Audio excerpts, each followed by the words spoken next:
where next for data protection is what I've called this one today. And I thought I'd just start with, where are we at the moment? That's a good question. Where are we at the moment? And it is an interesting time in data protection. In the UK, it has been challenging. I think we would all agree, those of us working in data protection. A year ago this week was when I did the official book launch of, I should know this, should come out really quickly. What's my book called? A Practical Guide to Data Protection in Social Housing. That was a year ago this week. We met in Birmingham and we did it online as well. And it feels like a million years ago and also 5 minutes ago. And at that time, I was writing very mindful that data protection has an image problem, or had an image problem. And 12 months on, I still think it has an image problem. I'll explain what I mean by that.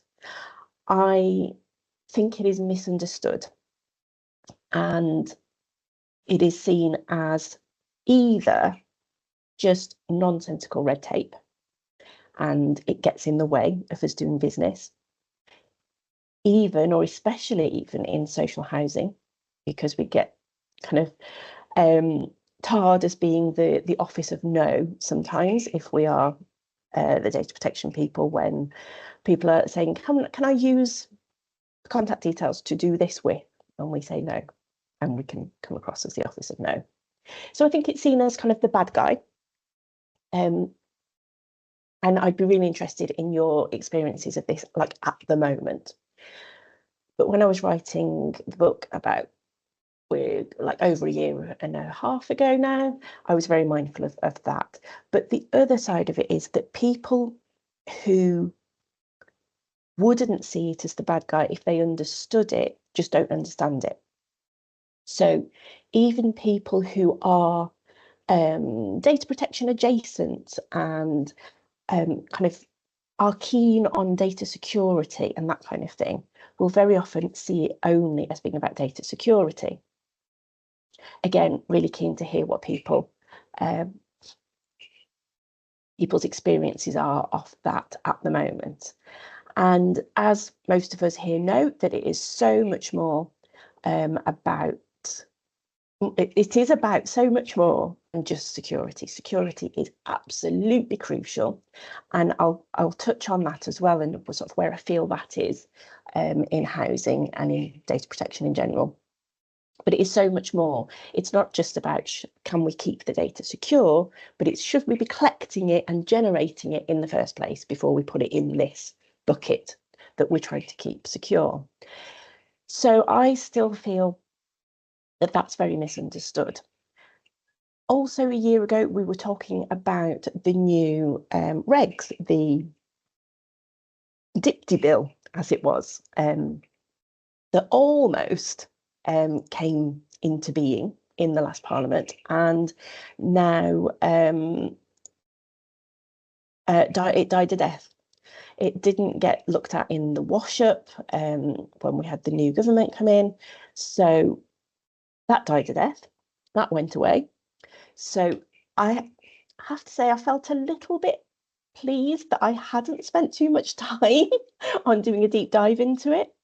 I'd looked through it, but I hadn't, spent hours absorbing everything. I'd read some things that some really trusted colleagues said about it and kind of went with that. My approach is, let's worry about what we've got on our plates today, and let's not worry too much about what might happen in the future. Because again, my experience is that there's so much still to tackle. You've heard me say this before a million times, but I keep coming back to when I handed my notice in at Bromford and said I'm going to be a data protection consultant. My director said to me, but what will you do after the 25th of May 2018? This was summer 2017, because everybody will have done GDPR and you'll have nothing left to do. And I said, We are 20 years into the current data protection regime, the DPA 1998, or 19 years in at that point, and we still have a long way to go in a pretty good company, and we still had a long way to go. So I was quite confident that there would still be work to do, and there certainly is. So I tried not to worry too much about what might be coming over the hill, which you might be thinking, well, why the heck are we sitting here talking about what's coming next? But I have got points to make, which I hope will be useful. So that came and went, the DIPTY bill. We now have a new reg has come in, or a new bill, and it just started going through the House of Lords Grand Committee, I think it's called. I say that, and now that feels weird, but that is the kind of names that they have, isn't it? So it was just started through that journey yesterday, and this is the Data Use and Access Bill, which might be more might be a more descriptive term than data protection, actually, because it is about data use and access. Should we be using it in the first place? Who should be accessing it? Again, I'm slightly worried that it will be seen as just we gather it all and then we make sure that only certain people can access it or certain people can use it. But hopefully it gives a bit more of that flavour of should we be using that data in the first place? Should we be collecting it and generating it in the first place? So that is looking probably more likely to happen in its current state. It has its issues as well. Again, I've not done a deep dive. I've just read it once and not absorbed it loads. I've read what trusted colleagues have said in the sector, and it certainly does have its issues. And I think one of the big ones that I think we will need to be aware of is that it kind of, I feel it softens the kind of limit on what you can do with data. It's going to make it easier for ministers to decide what is in the public interest and what is in legitimate interests in terms of processing data. So you can see that that could be abused, that could be, kind of stretched quite a bit. And I do worry about that. However,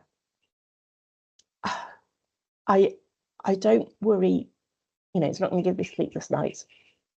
Other things give me sleepless nights because I don't think the general people we work with have that much of a kind of feel for what they can and can't do under the current regs anyway. So I don't feel like that in practical terms on a day-to-day basis. I don't think what the letter of the law says changing will make huge differences. We've already got people trying to push and stretch and get us to sign off on things that are uncomfortable. I'm looking at Chris not because he's trying to get me to sign off on anything that's uncomfortable, but because he and I have had conversations with clients where they're just like, oh, well, we've done it before. Just give us a rubber stamp. So in social housing especially, of course, we have another whole new set of regs and consumer standards to be dealing with. And that overlays and comes in the same way as data protection. We do get conversations of people saying, well, housing law overrides data protection law because we're in housing. And it's absolutely not the case, because they go hand in hand, they do work together. The data protection law is designed to work with other legislation. So it isn't that we have to go one or the other. They absolutely both apply. However, that does bring me on to some of the issues we've got with that lack of understanding about data protection from the regulatory bodies in social housing. So again, many of you will have heard me talk about this a lot before. that the regulator of social housing, and I blogged about this and wrote on LinkedIn as well, that I believe they are encouraging social housing providers, to go out and collect data that isn't necessary and without a firm lawful basis. And we can see this in the consumer standards a little bit. We talk about in the transparency standard, they talk about diverse needs, understanding customers' diverse needs, taking them into account, all good things, all absolutely good things. But they talk about using relevant data, including but not limited to protected characteristics. Now, I am seeing, and I know from conversations I've had with a lot of you here, you're also seeing it. And we've had loads of conversations about this in the dish, the data and social housing network that are run, that a lot of organisations are translating that as meaning we must collect all protected characteristics data about all our tenants, or at least try to, but without a firm idea of what they're going to do with that data, which by default means that it's not lawful to collect it. If you don't know what you're going to do with it and you think, well, we'll work out what to do with it later, then you haven't got a lawful basis to collect it. And the risk, the sector risk profile that came out October, I think, late October, from the regulator, also talks about data is a risk, but only in terms of security. It's talking about lack of accurate data for homes and property information. Absolutely. I know that's a huge problem. And then it says, but personal data, it is risky. You've got to keep it secure. And then it says you've got to comply with relevant law, including the Data Protection Act. It doesn't even mention GDPR, which, as we know, the two go hand in hand. You can't have one without the other. So that worries me. They say something in the risk profile about, well, obviously you're going to be collecting loads more sensitive data now because of the consumer standards. So do be careful to keep it secure. That really does worry me. So I did write to the regulator, express these concerns, and sort of said if they wanted a little bit of help to kind of clarify some of that messaging, I would be more than happy to help. And I just got an email back that said a few days ago that said we've taken all that into account, and we are happy with what we're saying, and it is up to landlords to identify what data they're going to collect and what their lawful basis is. So do bear that in mind. I've got a lot more on that I've started sharing. I've shared it with the dish first, and I will share more with the wider audience as we go. The Housing Ombudsman Service, on the other hand, I have to say, have been much more open to discussion and are taking things on board and are being much more wary and aware of what they're saying in their communications, in their spotlight reports about collecting data, using data. There's still a bit to go there as well, because with individual cases where there's been ombudsman cases, we have seen over the last little while that there are sort of decisions being made by the ombudsman about the use of personal data that they're not quite clicking are data protection related. Because sometimes if somebody says, oh, there was a data breach, they say, go to the ICO, not our area. However, there are things like somebody says, oh, I made a complaint and they couldn't find the records of the phone call. And they've said, well, you should now keep your phone call recordings for X amount of time. They've not seen that as a data protection issue, when it absolutely is, because that's about personal data and it's data retention. So I think we need to keep an eye on those things, and I am starting in the background to sort of collect those things. So if you've got any examples of those, you can send them to me in confidence. Absolutely won't share, who you are or your thoughts. I just want to get a feel for where those issues might be in the Housing Ombudsman service so that I can help. And the National Housing Federation as well, you will have seen or may have seen, they're talking about getting to know your customers again, and are suggesting that landlords collect loads of information that includes some special categories, and again with no firm idea about a lawful basis or what you might do with no, they are talking like, oh, you might be able to use the data for this, but again, nothing about lawful basis. And in their original, I've not checked it for a couple of weeks, but still a couple of weeks ago, it was saying in their original piece on their website about this subject, something about, yeah, we know GDPR is a thing, but this is kind of more important, which really, really worries me. And they're not going to budge on that anytime soon, I don't think. So we do need to be really, really careful.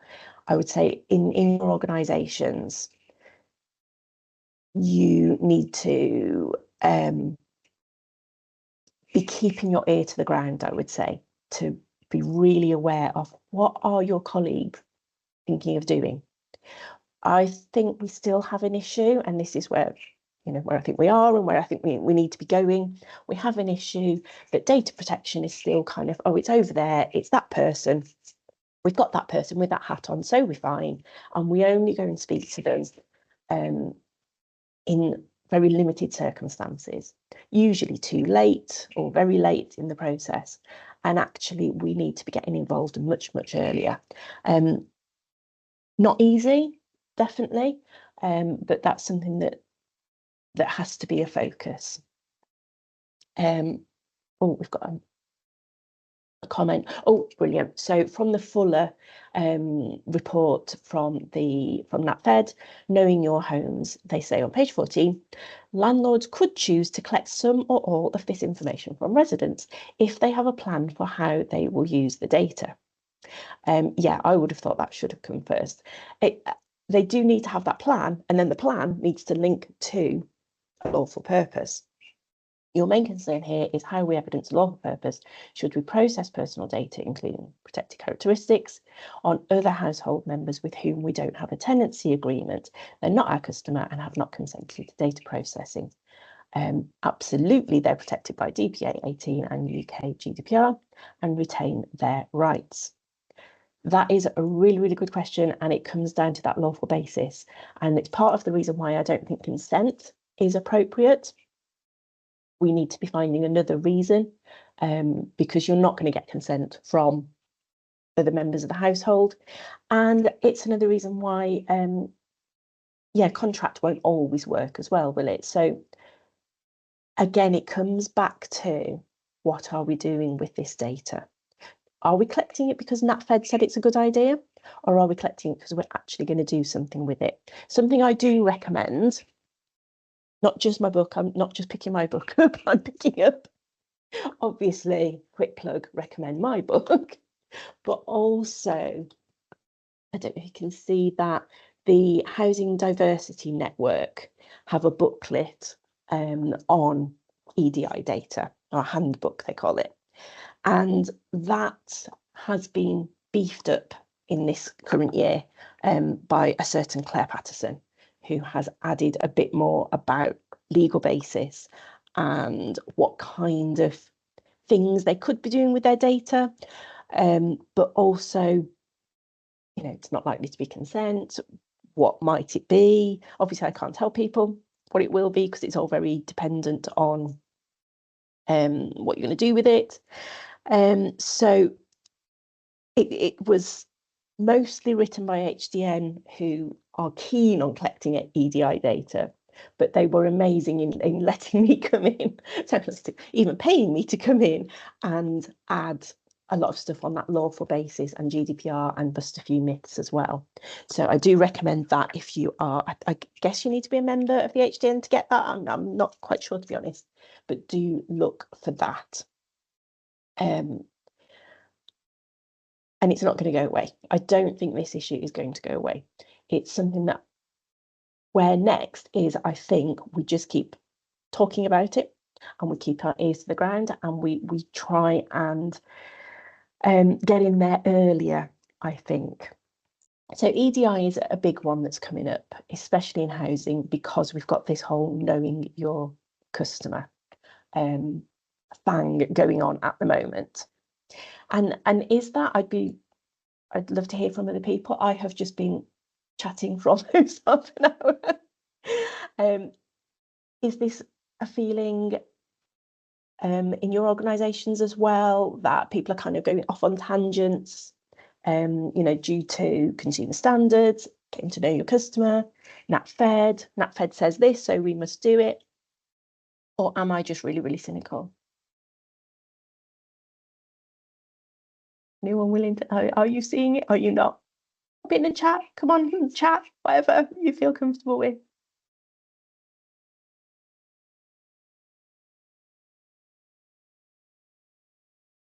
Everyone's very quiet today.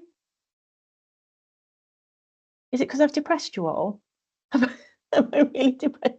So I know Chris is on a tray. Oh, hi, Chris. I haven't been paying 100% attention, but repeat the question, Claire.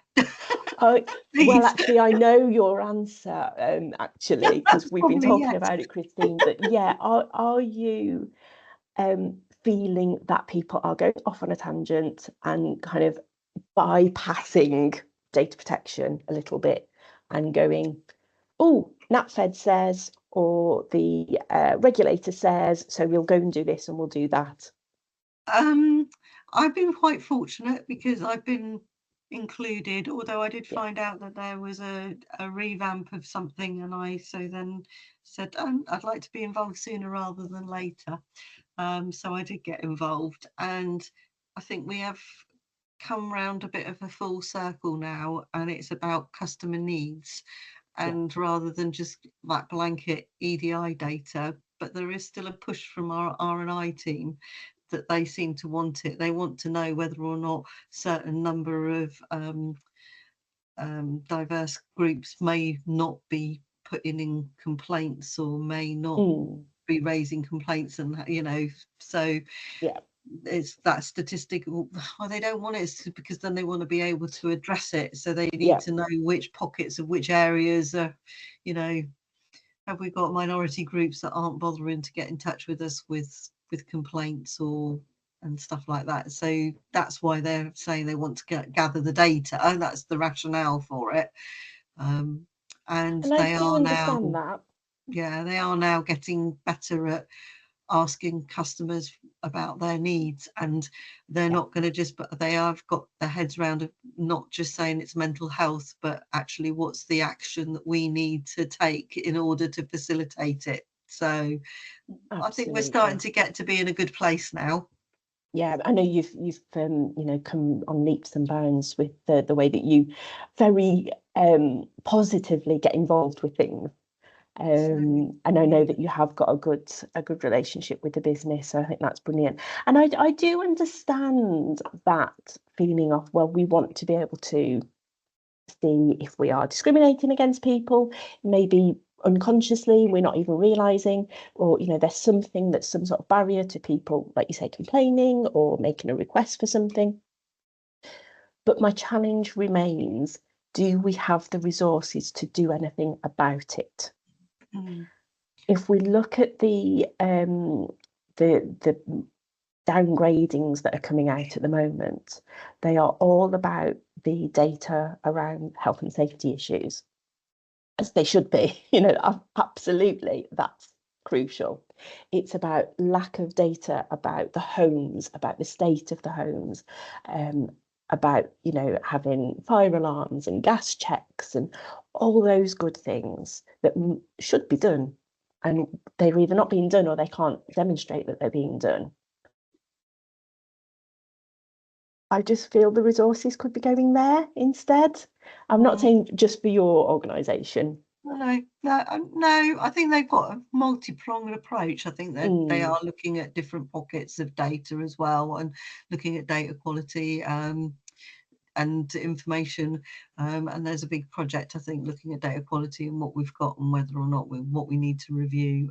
So there's all sorts of things going on in the background, but I think it's this business about addressing customer needs. I think the whole Awaab's law and all of that has put the fear of God into everybody, and they're now sort of trying desperately hard to make sure that they are looking after people in the best way possible. I think I think it's a step in the right direction, fingers crossed. We've moved away from this blanket, we need to know about everybody's sexuality and their ethnicity and their everything, and starting to get a little bit more into the individual's needs, and they're also, they've moved away from preferences. It's not about what they would prefer, it's about what they need. Brilliant. So I'd like this and this, but actually no, we can't provide that, but tell us what you actually do need, and then we'll see what we can do.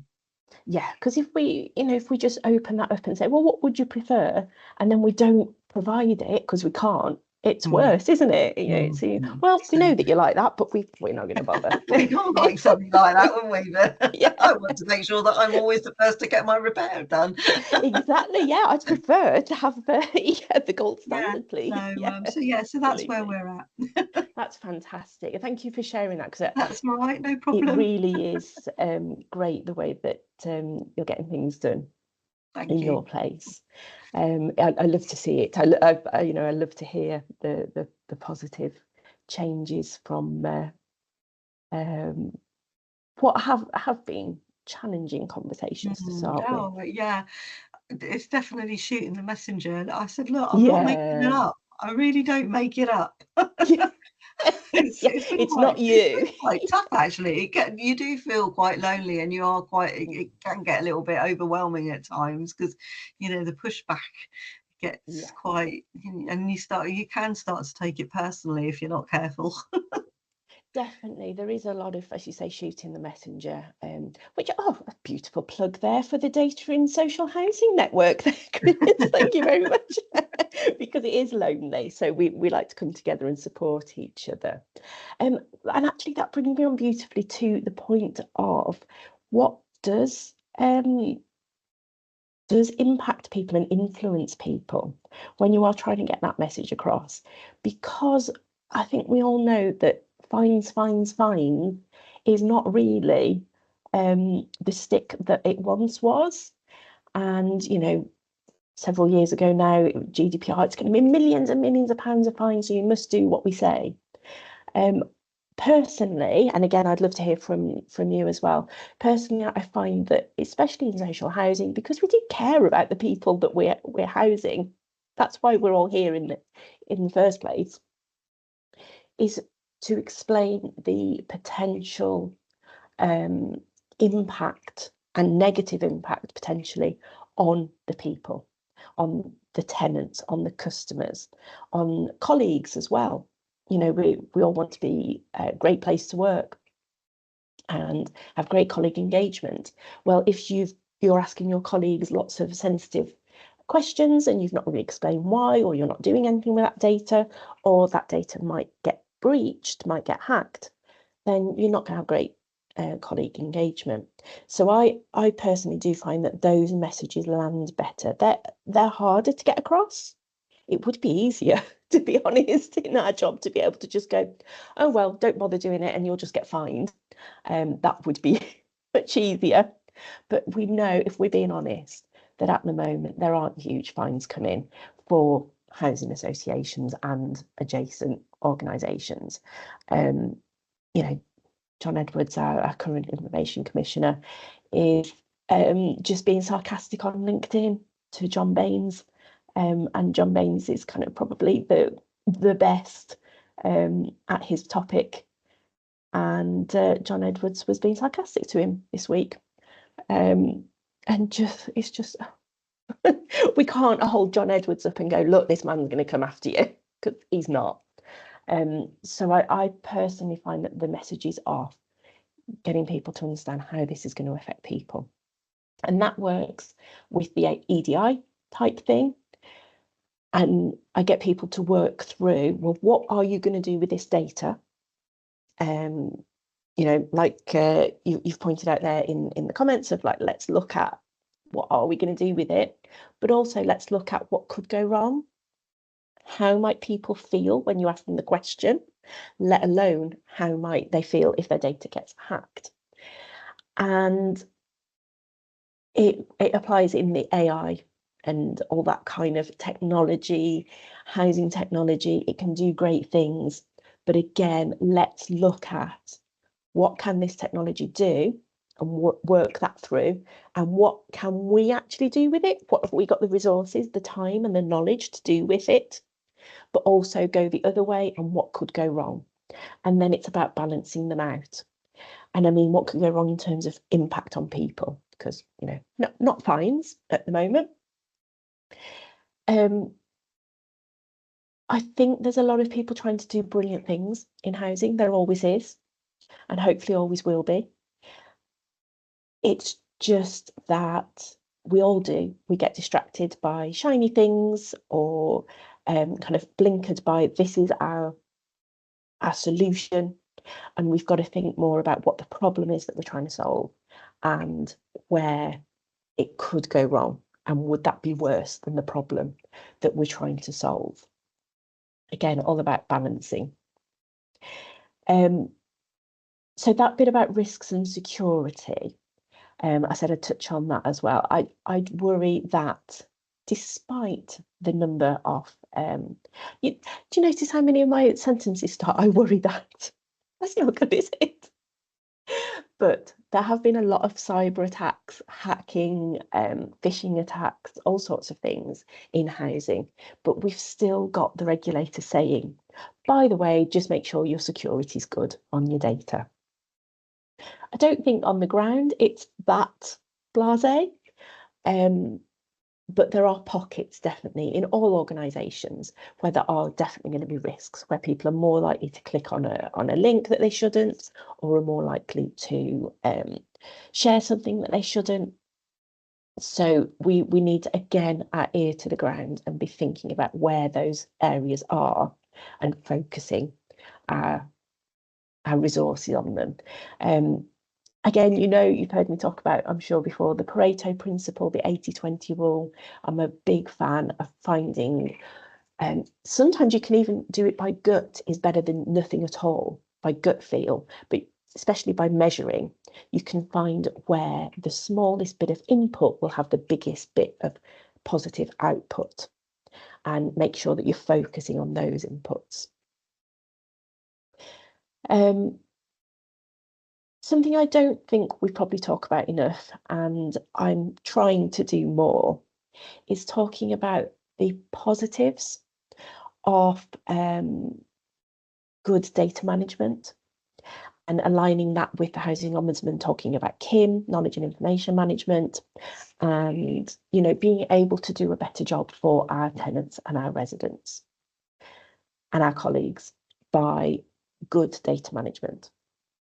Hello. Oh, hi. Hiya. It's an interesting conversation. Thanks, Claire. I think what's focusing people's minds at the moment is you're absolutely right about Kim. I think I'll just take my hand down when I'm talking. You're right about the knowledge and information management stuff. And given looking at the sector risk profile that came out the other month, now that they've explicitly had a new risk around data integrity, linked obviously to Kim and to data protection. I think what focuses a lot of organizations and board members' minds at the moment is the ongoing discussion from the Housing Ombudsman and from the regulator now, given the sector risk profile, on data integrity and data quality, and the potential impacts of that on their governance rating. Nothing focuses the mind more, I think, than high-profile downgrades in their governance rating, the impact that's going to have on their finances. It's going to hit, potentially hit organizations in the pocket if they're trying to get lending, and the further hoops they're going to have to jump through if there is a downgrade to their governance rating. Pretty much everyone's financial rating at the moment, financial viability is at 2. There's a few still at 1, I know, but generally because of outside influences, the economy, most people are facing 2, and that's not unusual because of the crisis. But governance ratings are precious, and no one wants to have a governance downgrade. And I think the increasing focus on not so much data quality, but the impact of poor data quality and management on housing, because it affects compliance issues, health and safety issues, not to mention data protection issues. Absolutely. So I think the further impact of focusing on data quality and data integrity, where else in the organization is poor data quality going to affect you? If you look at the judgments, regulatory judgments by the regulator over the past few years, the bulk of them and governance downgrades have been around compliance. They've been around fire remediation, asbestos, Legionella, and a lack of data and a lack of transparency for the board on weaknesses in the organization, either directly by an organization or where they subcontract management of properties to other agents. And if you were to ask the board about compliance, they couldn't readily tell you. They couldn't converse with that data, and that affects their governance rating. So I'm glad, I would be, I suppose, as a data protection officer and as a risk and assurance manager and as a governance person, I'm glad that the regulator is taking data seriously now. And so is our organization taking it seriously. And there isn't a letter from the Housing Ombudsman that goes by without directing us to their spotlight on knowledge and information management. They always manage to shoehorn it in somewhere, which is absolutely fine, as they should. Yes, it is the foundation, isn't it, of everything else? Yeah, absolutely. It is. But as I say, you know, the other side of it from a data protection perspective is, as I put in the chat earlier on about my concern with that Knowing Your Homes report, is the lack of attention to UK GDPR on that one. Because on the one hand, they're saying you need to be very careful collecting data and make sure it's accurate. But then the National Housing Federation is suggesting that we collect information on occupants of homes when they're not even our customers. I can't do that. I don't have a right to do that. And I can't, I've brought it up a number of times with different people, and I'm scratching my head. I cannot think of a lawful purpose under which I have a right to gather or process that data. I don't. Again, it depends what they're going to do with it. I mean, if it is about providing a service that somebody can't reasonably access without a reasonable adjustment being made, then it would come under legal obligation and rights. Yeah. But is that how it's being used? No, and I know from other forums I've been on, I know other providers are gathering this data on occupants other than whoever signed the tenancy agreement, and suggesting that it's for a legal obligation. I think you really have to squint. I'm not sure how I'd struggle to justify it if someone challenged me on that. Absolutely, really, and this is the challenge. And then I suppose it's about, what does your organisation do with your advice? You know, exactly. Like Christine said, it can be lonely, can't it? It can, and you know, for my sins, I'm also on the Equality and Diversity Forum, and that has largely been about data. But I said, really, you should be talking about what you're doing with the data, not anyone can gather the data. And it's good that we've got good up-to-date data, but what are we actually doing with it? We have to justify how we're using it. Otherwise, what are you collecting it for if you're not using it? And are you doing other things to increase diversity and inclusion, or just the data? Well, yeah, I mean, it's trying to bring the two things together. Absolutely. Really. Are we doing them in silos separately, or to make them both beneficial? Are we using the data for that purpose, or are we just collecting data and kind of hoping that we're going to use it properly? Doing some nice graphs.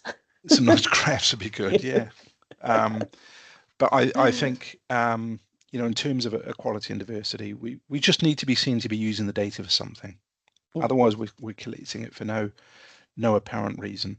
I mean, the other thing is, and it's kind of mentioned in that NHF report, the questions that you can ask can be fairly oblique. So even though they do say you should be collecting the date of birth of people who are not necessarily your customer, who also live in the house, in order to get their age. But the other questions they've got, to be fair, are things like, is there anyone in your house that has mobility issues? Yeah, I don't see a huge problem with that, because it's fairly broad, and you couldn't narrow it down to any particular person. So I don't really have too much of a problem with that.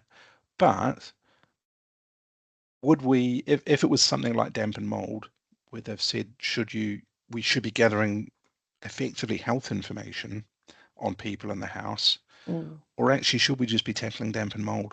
Would we tackle damp and mold just because someone's asthmatic, or would we tackle damp and mold just because it's damp and mold? Because it's the right thing to do. So I think we have to be clear that we're not going to. Why would we target asthmatics? Maybe prioritize them, but why would we target people with respiratory illnesses over damp and mold, when we should be doing it really on the basis of damp and mold, and maybe the age of the house and the legacy issues we've got, on what we know about the house, not the people. And that will come down to resources as well, though, because I've had that discussion with organisations, and they've said we'd love to be able to fix everyone's damp and mold tomorrow, but we can't. So we do need to know who to do first. So we need to know asthmatics, children, elderly. Which is just sad, isn't it? Well, it is, and we have had issues in the past, and through rights of erasure, where we have, I say inadvertently, I think historically, recorded diagnoses for customers. I said, we might need to know if they've got respiratory problems. I don't need their clinical diagnosis. We don't have a healthcare system. I'll leave that to the NHS. You don't need the Latin name, do you? Exactly. We need to know why we might be treating a household in a slightly different way from their neighbour, but I don't need to record their healthcare condition, and I certainly wouldn't share that with a contractor if they're going in on our behalf. They just need to know how they're going to operate and what barriers they might encounter when they're there. They don't need to know that someone's got even ADHD or anything like that. It's not their business. Especially if it's about prioritising, then all you do is you give the contractor the list of priority. You don't tell them why. Exactly. So sometimes we can hold a bit too much information. Not being malicious or anything like that, but it's just over time we've gathered this data. I don't need to see what their diagnosis is. I'll leave that for their carer. Absolutely. Let's just see the impact on what we do. Exactly. I've got enough problems. I don't need to know about what their issues are. But I hope that's helpful anyway.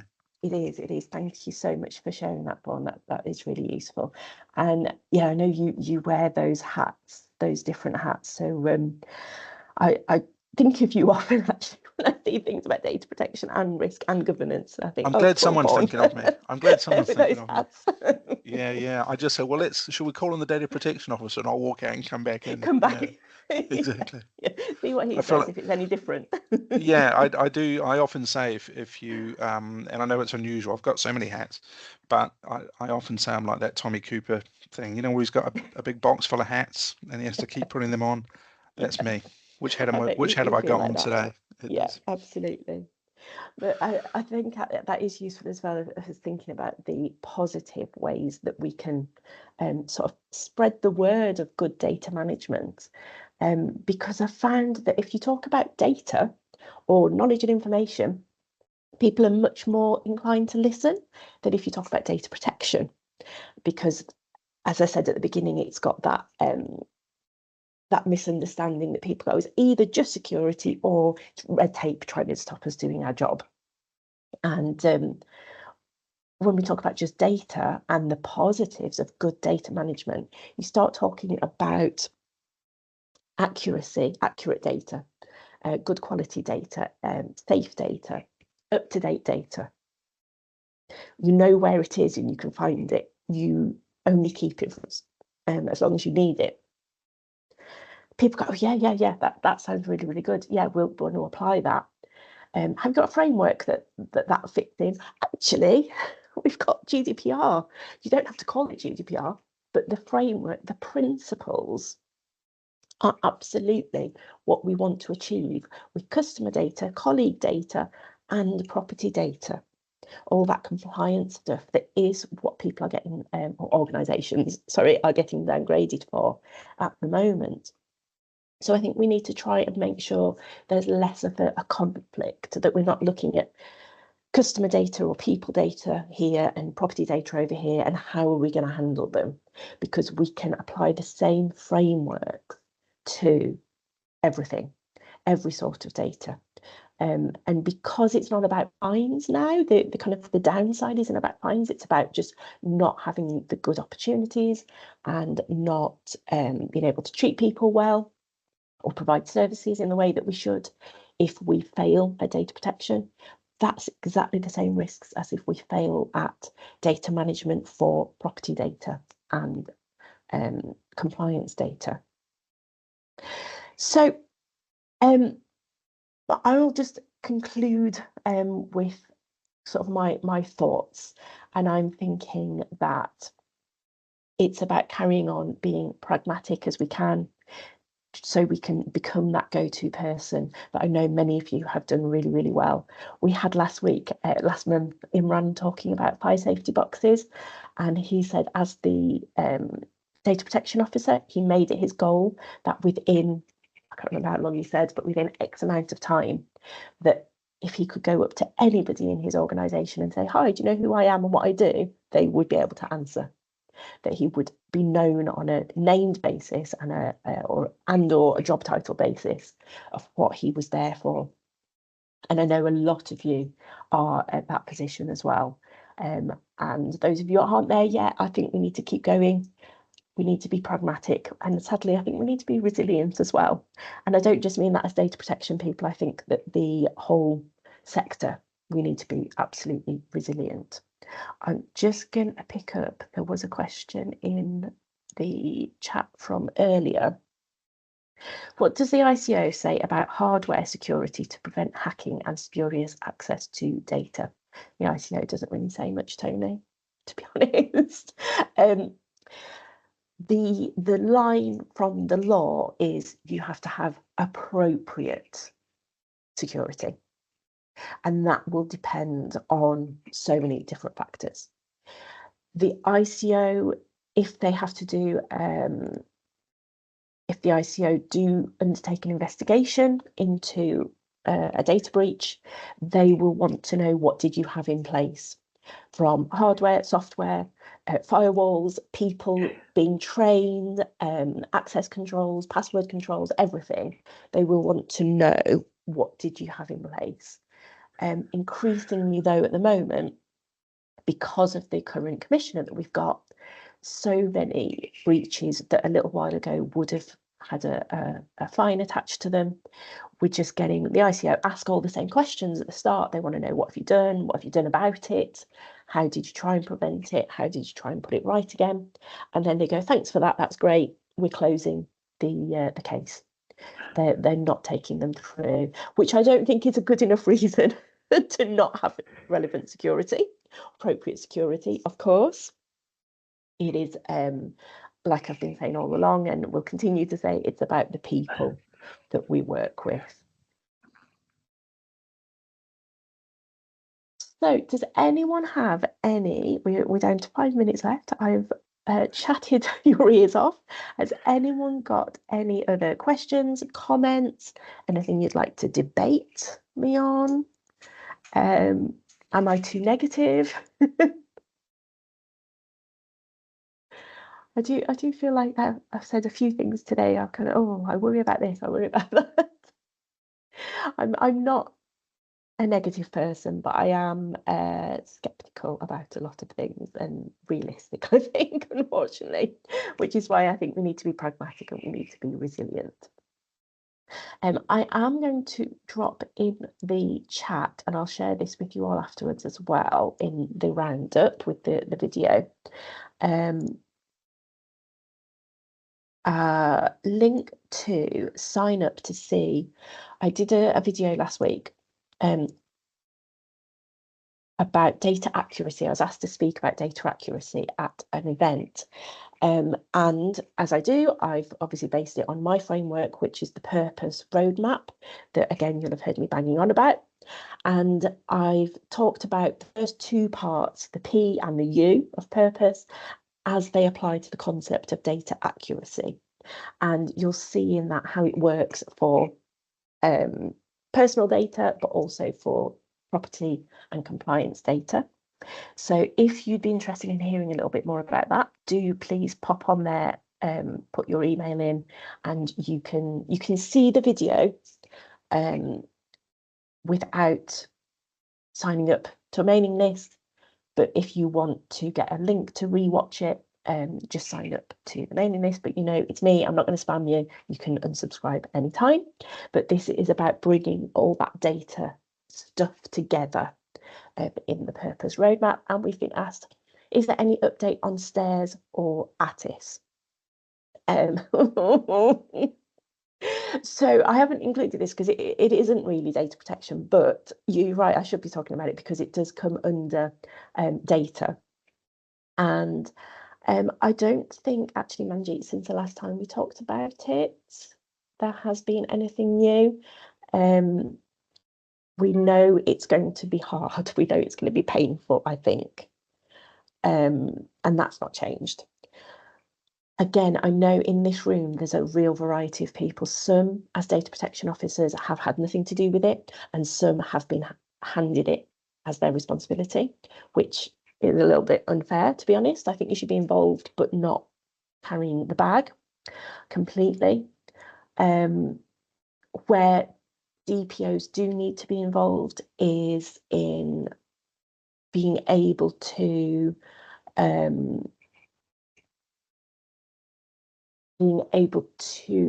check that no personal data is being shared in response to a STAIRS request that shouldn't be shared.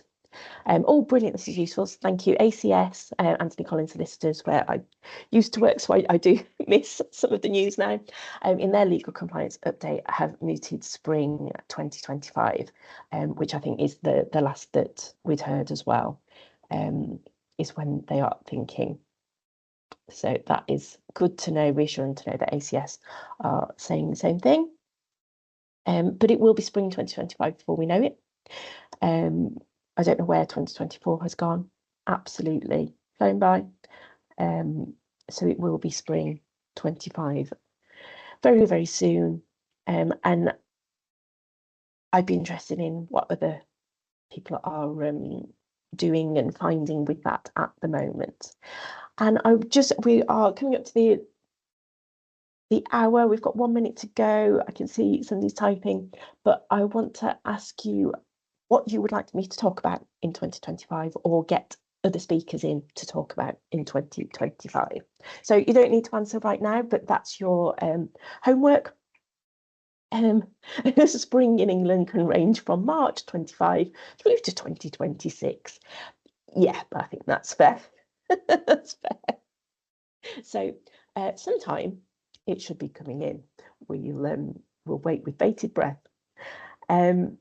So let me know, what would you like the Hive online sessions to be covering? If you have something you'd like to talk about, I would love to hear from you. Always looking for speakers. As you can see, it doesn't always need to be slides. It can just be a chat, a debate, a point that we raise, and then we discuss it. And as I say, usually I do record them, but if there's anything that you don't want recorded and out there, we can absolutely edit.